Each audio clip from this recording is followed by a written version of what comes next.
This man murdered his son to try and stop the world seeing these photos. It was 2012 in picturesque Colorado. Mark Redwine had been divorced twice and had 2 children with his ex-wife Elaine. The pair were actually in the midst of a bitter custody battle over 13-year-old Dylan Redwine. Now, Dylan had expressed to his brother Corey that he felt uncomfortable spending time with his dad. It would only later be revealed the potential reason for this: some horrifying, disturbing selfies that the brothers had found in 2011. On the 18th of November, Mark picked up Dylan from the airport.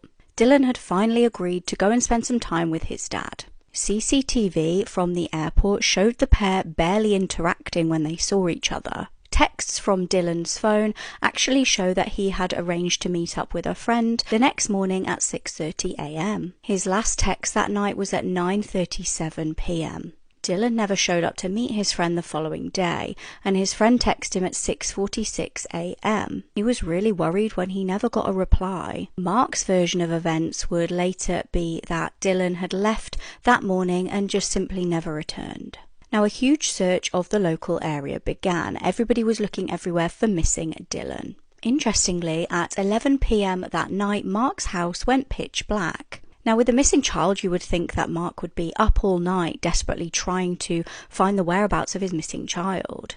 Either that, or he would at least leave some kind of lights on so that if Dylan did come home, he could see the house, he could get in. Within days of the disappearance, one of Mark's ex-wives told police something harrowing.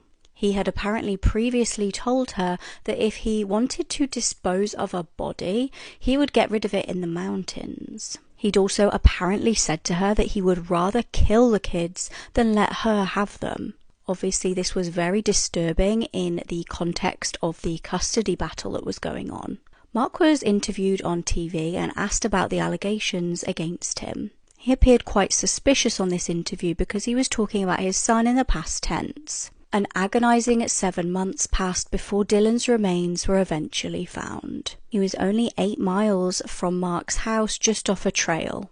A witness came forward to say that they had seen Mark driving alone in the area in April 2013. The trail that Dylan's body was found off was an ATV trail, so an all-terrain vehicle trail. Mark actually owned an ATV himself. Mark and Dylan's mum actually appeared on the Dr. Phil show shortly after. They were throwing accusations at each other. Interestingly, Mark refused to take a lie detector test. Then a telling discovery was made. In August 2013, police found Dylan's blood in Mark's living room. Cadaver dogs also indicated the smell of death. A cadaver dog also indicated that human remains